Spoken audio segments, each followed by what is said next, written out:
Welcome to another episode of Young Entrepreneurs with the Green Roof Team. My name is Nelson Fernandez, your host, and today we have a special guest from Colorado, Sydney. How are you doing today, Sydney? Yeah, I'm doing great. Thanks so much for having me on the show. Excited to be here. Awesome. We're excited to have you on the show also and hear about your story and your involvement with RE-volv. So to get today's episode kicked off, would you like to introduce yourself to the audience, tell them a little bit about who you are, what you like to do, and what you currently are doing? Yeah, for sure. Yeah, so thanks so much. So my name is Sydney Munoz. I live in Colorado, and I really got my interest in sustainability right when I started undergrad. I've always been really interested in sustainability. We did composting and recycling as a kid. I spent a lot of time outdoors, but my interest in sustainability really kind of kicked off in undergrad at university, and I've been interested and involved in working in the sustainability field ever since. So for the past 8 or so years. So my work in sustainability is really around community engagement, programs, and outreach. And then also I do a lot of events management too, and really that community engagement side of sustainability.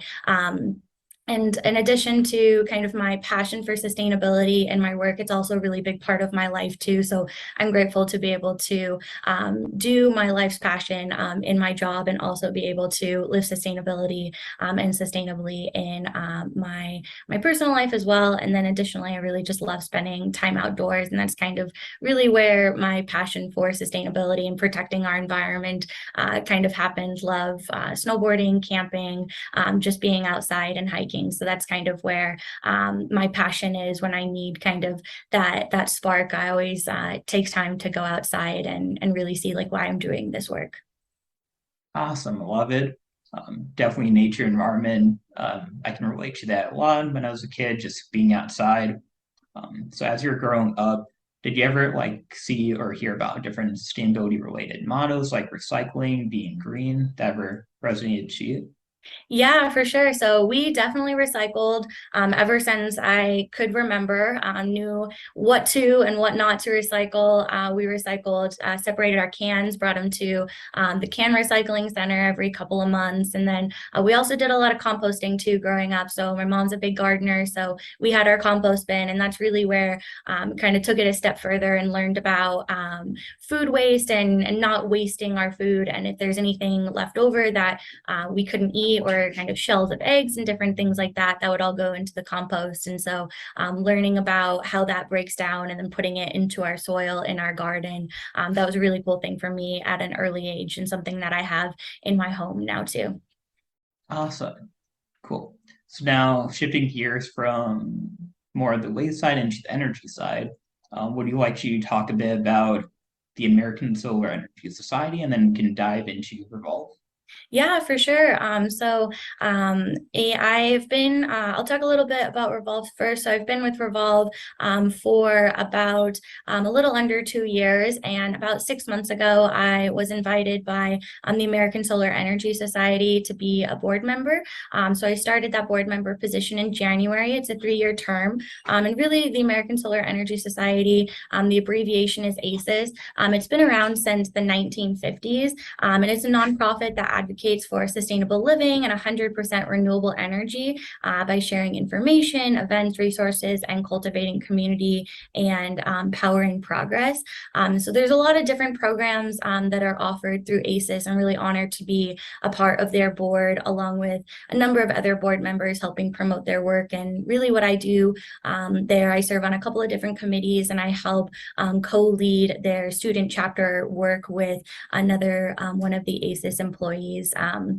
So ASES has a number of programs, such as their National Solar Tour, to help community members learn and kind of see solar installations in their community.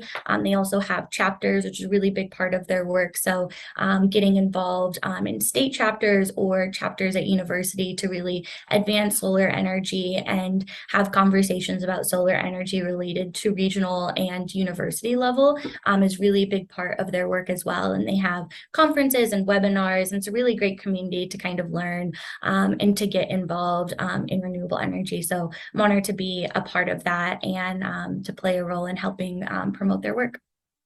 Awesome. And do you have any advice for any students listening right now on how they can find more information and become involved? Yeah, for sure. So ASES has two different ways for students to become involved. The first is the student chapters.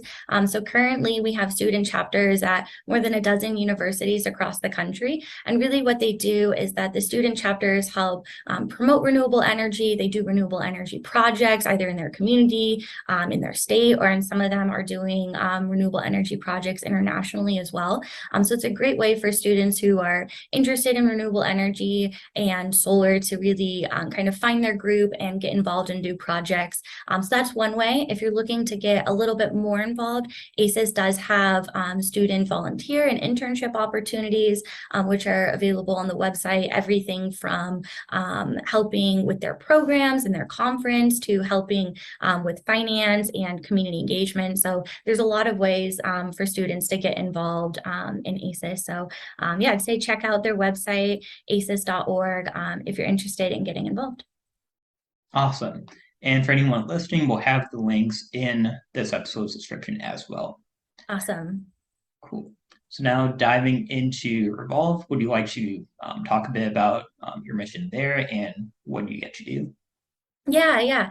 So I've been at RE-volv for a little under 2 years now. I'm the community engagement coordinator there. It's a really amazing nonprofit. Really what we do is we help, we're a nonprofit. We've been around for a bit more than 11 years, and we help bring solar to other nonprofits across the country. So as you and maybe some of your listeners know, nonprofits face a lot of hurdles to going solar outside of just the solar financing, which is a really big piece. And so financing a solar system in and of itself is a big upfront cost. And for nonprofits, many of them are communities, community nonprofits, small to medium size. They don't have a lot of big budgets. And when they do have enough money for that, they want to put it into their programs and mission. And so really what we do is we help fund solar projects for nonprofits. So we help nonprofits go solar for zero down, and then nonprofits pay us back over a 20-year period, either through a power purchase agreement or a solar lease. And in that time, their electricity rate is basically locked in for 20 years, and they're able to save 15% or more in their electricity bills, which is a huge thing for nonprofits who are kind of focused on day-to-day and doing a lot of fundraising to save that money. So that's a really big part of what we do. In addition to that, our mission is also helping train the next generation of clean energy leaders through our Solar Ambassador program. And our Solar Ambassadors really go out in their community, find nonprofits that are interested in going solar, and lead that project from start to finish. And then our students also learn about solar energy, technology, policy and finance, community engagement, communications, and leadership skills.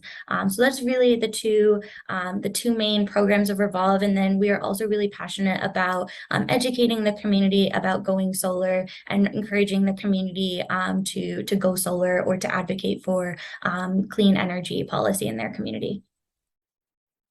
Awesome. I like the three-sided front of tackling the finance side, tackling the education side, and then also the outreach. I believe the three pillars of sustainability.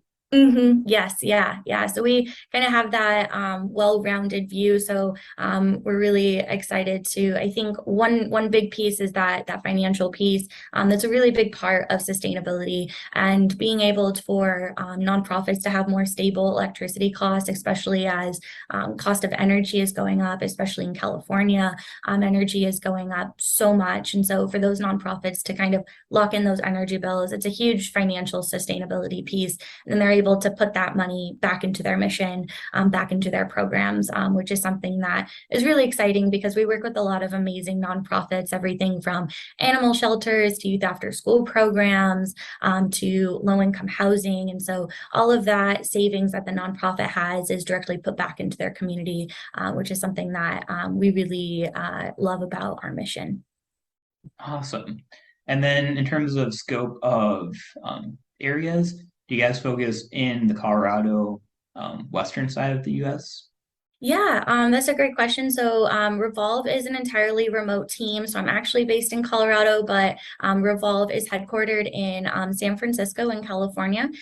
So we have about we've helped solarize more than 50 nonprofits, and I'd say about 25 to 30 of those are in California, and the rest are spread across the country. So we have nonprofits that we've helped go solar from everywhere from Washington to Ohio, South Carolina. So there's a lot of different places we help go solar, and we're always looking to help new states go solar as well. Awesome. Because I know from like taking a look at like the US map, like most of their ratings is in that southwestern area. Mhm. So do you have any favorite moments about working with RE-volv you'd like to share? Yeah, so at RE-volv, I kind of wear two different hats. I wear the hat of being managing our Solar Ambassador program. It's a really great program, as I mentioned, and really honored to be able to have that that position to be able to help our ambassadors through their projects. So I do everything from helping leading the trainings. We have a really big training at the beginning of the year to train our ambassadors, and then we have monthly webinars with industry experts for them to learn more about our given topic of the month. And then also just being able to help them lead them through their projects and provide advice and information. I think that that program really, the ambassadors really take the lead on everything from planning events about solar and clean energy to helping nonprofits go solar, and just seeing the impact that the solar ambassadors are having in their community is just a really fulfilling part of my work. And then the other side that I do is managing our communications.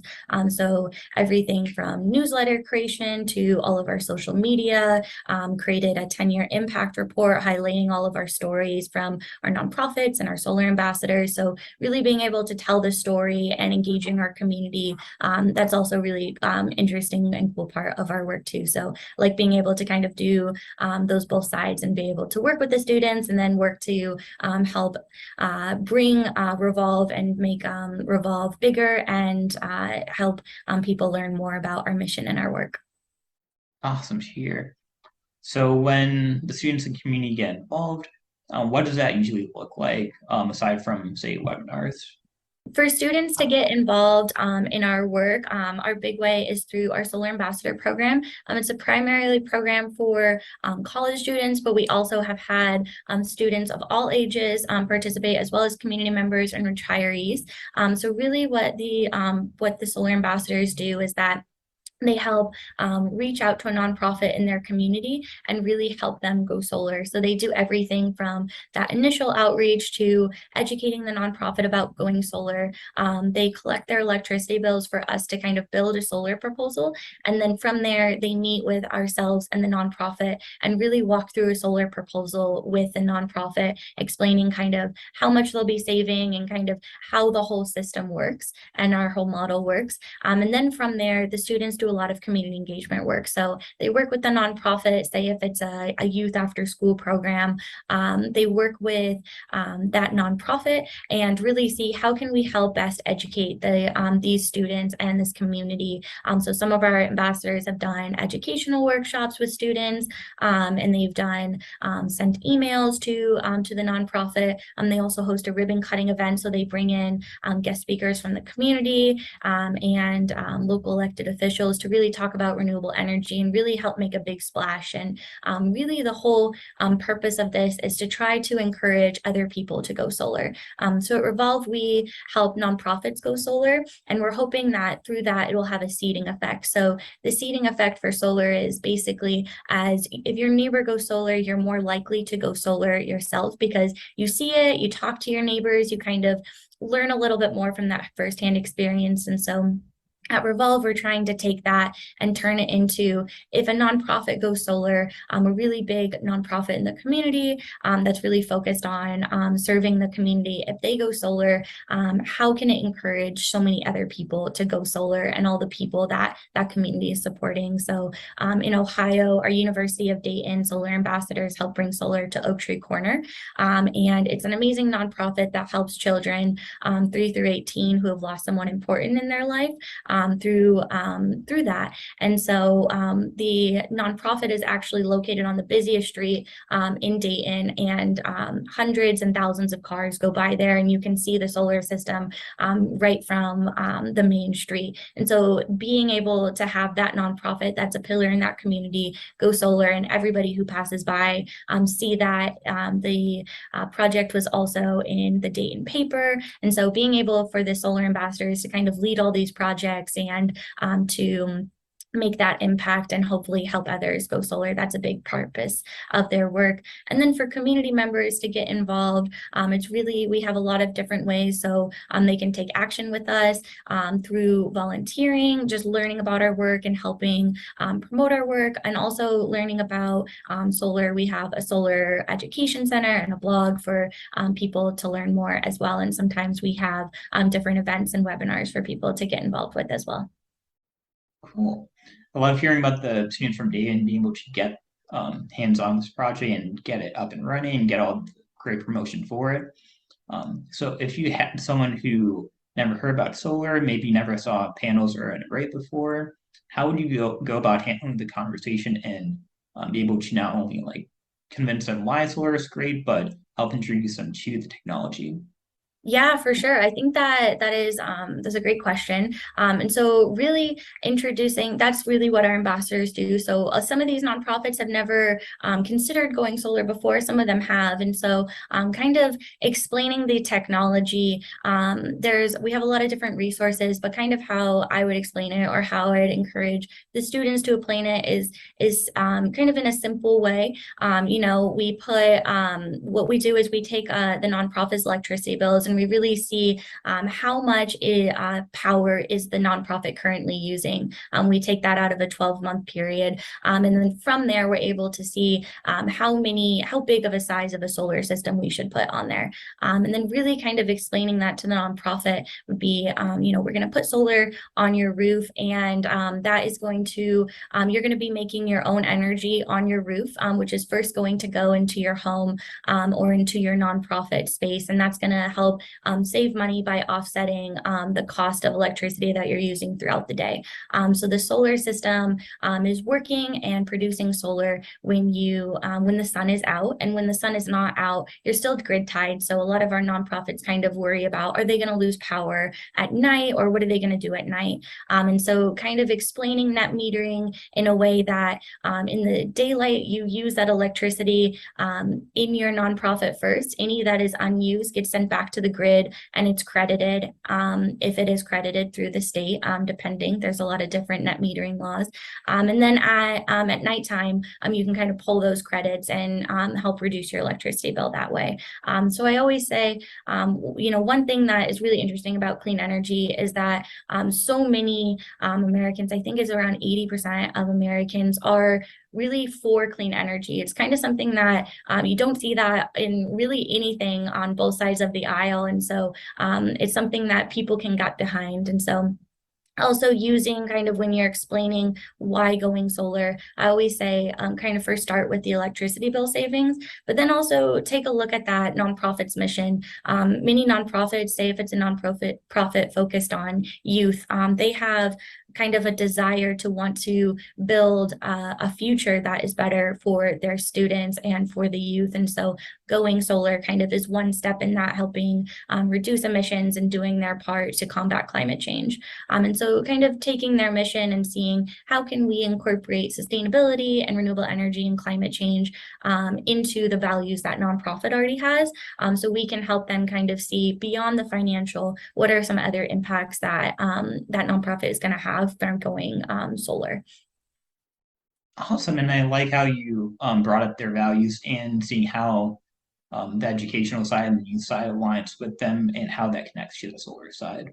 So Sydney, I know when it comes to finances with solar, PPA is a term that gets thrown out a lot.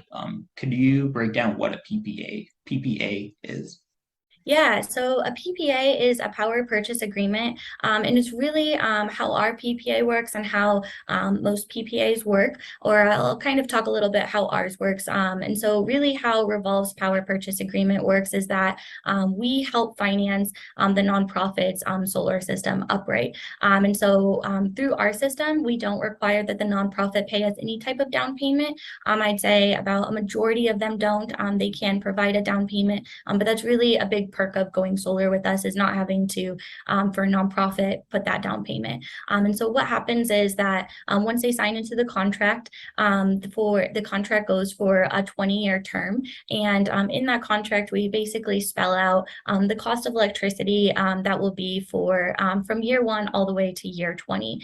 So in year 1, our goal is to help save nonprofits 15% or more on their electricity. And then that increases over the course of the power purchase agreement, and it can definitely be more at the end of the PPA. And so 15% is what we try to make our minimum in states like California, where we have a lot of projects. We're able to save them more money because cost of electricity is so high. And then that really helps us also with, as a nonprofit, we're able to then go to states with lower cost of electricity, such as South Carolina, and help them also save money too, where solar is not as economical. And so through that PPA, we own the system for a 20-year term. And so we manage everything from the operations and the maintenance. So we have someone on our team who's managing how much is the solar panels are producing, and if there's meeting our production guarantees. And if there's any maintenance that comes up in that 20 years, we manage that as well. And so what the nonprofit does is they pay us a monthly payment, and that's based on the amount of electricity that they generated and used through their system throughout the month. So similar to electricity bill, in that sense is kind of how I explain PPAs versus like a solar lease, where you mostly typically are not paying off of generation, you're paying mostly like a flat fee. And then after the 20 years, the nonprofit owns their system outright. We give it to them, and the nonprofit is able to have that system for as long as the system lasts for. So our systems are usually guaranteed for 25 years, the panels are from the manufacturer, which is pretty industry standard. So guaranteed that the nonprofit's going to have that electricity production from year 20 to 25. But then after that too, solar panels are still lasting, 25, 30 plus years. And so the nonprofit is able to have that, and they own that system outright. So really a PPA is in the simplest terms, we own it for 20 years. The nonprofits makes a payment off of it, payment per month, and then at the 20 years, it gets transferred over. So one great thing that I love about our mission and Revolve, and really where we got our name from, is we have a solar seed fund, and it's a revolving fund. And really our solar seed fund, as a nonprofit makes their PPA or solar lease payments every month, that money gets put into our solar seed fund, and we use that money directly to bring solar to more nonprofits across the country. So as the number of projects and the size of our systems grow for nonprofits, the more nonprofits we're going to be able to help go solar in the future. So that's something that a lot of our nonprofits really like about our mission, is that it's not just them going solar. Their nonprofit solar project over 20 years can help 1, 2, 3 other nonprofits nationwide go solar too. Awesome, man. I love hearing about the revolving fund, also being able to take previous work and be able to put it towards future work as well. Mm-hmm. Yes, yeah, and that's something that we really love to do, and it really helps us bring solar to those states like Washington, South Carolina, and others, where it's a little bit harder for us to pencil out those projects. But as a nonprofit, we're able to do that, and we're able to see the returns from maybe our California projects that are a little higher, and do those projects where a typical solar company might not be able to, or financier wouldn't be able to pencil out those projects. Awesome. So PPA in a bottle, essentially the owner's not owning or leasing the system, but instead the PPA company, so Revolve in this case, is installing the system and selling the energy to the homeowner. Does that sound about right? Yes, yeah. And then the system is still grid tied. So all of our systems are still grid tied. So if something happened with the solar, if it's covered in snow, the nonprofit is still able to get their electricity from the grid as well. And so typically they would see two bills, one from their electricity company and one from RE-volv. But with both of those together, it's typically 15% or more cheaper than what their original bill was. And one great thing about that is that resiliency piece for nonprofits is that it locks in their electricity bills, so it's guaranteed. So cost of electricity can go up varying 2-3%, maybe 4%, depending on inflation and how everything's going with the economy. And so we're able to kind of secure that for the nonprofit, and that's super valuable and vital for the sustainability and health of a small nonprofit that relies mostly on donations or support from the community to be able to have one of their recurring bills be more resilient to rising costs of electricity. Awesome. So far, I've enjoyed our conversation talking about RE-volv and ASES. One, I'd say, characteristic of our organization is focused on students in their university setting doing different projects and creating change. When you were in undergrad and university, did you have any cool projects that you worked on? Yeah, I did. So that's really where I got my start in the sustainability field and have been involved in it ever since. So when I went to university, I went to Southern Oregon University in Ashland for undergrad, and I took an environmentally based English class. It had a focus on sustainability, and so in that class, my eyes really opened to a lot of different things that I hadn't learned in school around sustainability. We did a weekly field trip for the whole year of the class. So we got to go to farms to see how food was produced, wastewater treatments, plants. We got to see how the city manage their forests. And then we also got to go to recycling center, a donation center to see how they process donations, and then also a trash center too to see, and a dump to see how where our trash goes when we put it into the bin and kind of forget about it.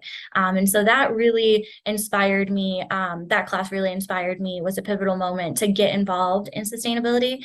So for my freshman year, first year at undergrad, I was the co-student coordinator for our Sustainability Resource Center. And then the two following years, I was the student director of the Ecology and Sustainability Resource Center. So through there, I led a team of between 10 to 15 students who are working on everything from managing our community garden to waste reduction efforts, renewable energy, transportation, sustainability campaigns for the university, et cetera. And I really was a big part of helping the university become more sustainable and being on their sustainability committee, which was an advisory board to the university president, and serving as the sustainability director for student government. So there's a lot of different roles I played, and I helped manage sustainability events and Earth Day events. But my big campaign that I did in undergrad was I helped our university remove the sale of single-use plastic water bottles. It was through a campaign called Take Back the Tap, so trying to reduce the amount of plastic water bottles that were on campus. We did a lot of other kind of education campaigns around a number of different topics. So that really sparked my interest in sustainability as a whole and as a broad sense. And then after my university, I took a year and I went to Costa Rica and I taught English there at a bilingual school.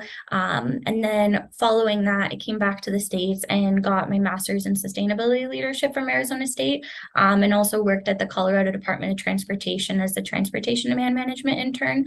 So it was really focused on how do you get people to take alternative forms of transportation, such as biking, walking, carpooling, vanpooling, and public transportation to get to work. Once I graduated, right when the pandemic hit, I started working for a nonprofit doing really similar work in the Denver area. And then at the end of 2020, started my position at RE-volv, and really am focused on that community engagement piece and training our students. So a little bit about what I did in university that kind of led me up into this position that I have now. Awesome. I also like seeing the growth that you took and the progression, and it wasn't just, hey, let's just jump into this, but instead that build up to where you are now. Mhm. One question I have for you is in that transportation area, how can you go about convincing and helping others realize different ways on finding maybe public transportation, maybe bicycling and other modes that are alternative? Yeah, so there's a lot of different resources depending on your city.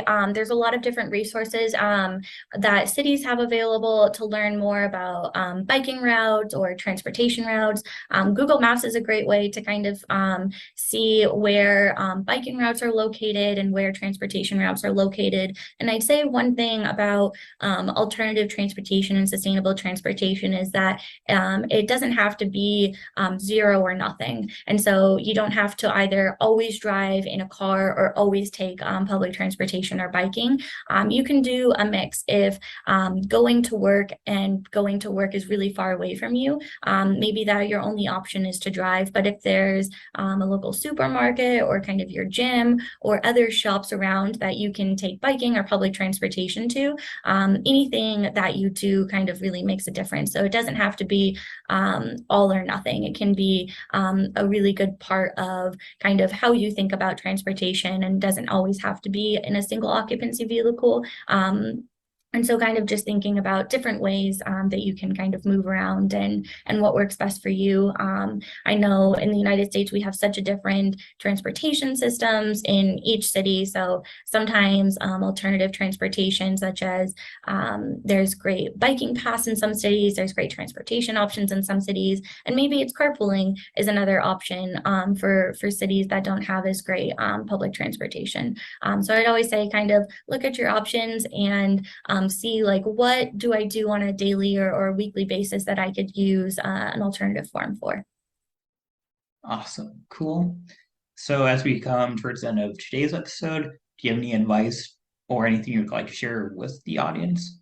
Yeah, so my advice for students, if you're currently in university right now, would be to get involved in any way you can. There's so many different opportunities to get involved in the sustainability field at your university. Most universities now have a student sustainability resource center, or if not, even a sustainability club, or a way for you to get involved. Or if there's not, maybe start one and really get experience. Kind of those allow you to get experience in so many different ways of sustainability, whether that's alternative transportation or clean energy or planning events and kind of seeing what you like and what you're good at in that sense. So I'd say just get involved and find opportunities. RE-volv has our Solar Ambassador Fellowship program that I talked about. It's a year-long fellowship for college students that runs during the academic year, and our applications are open for this year. And so we'll start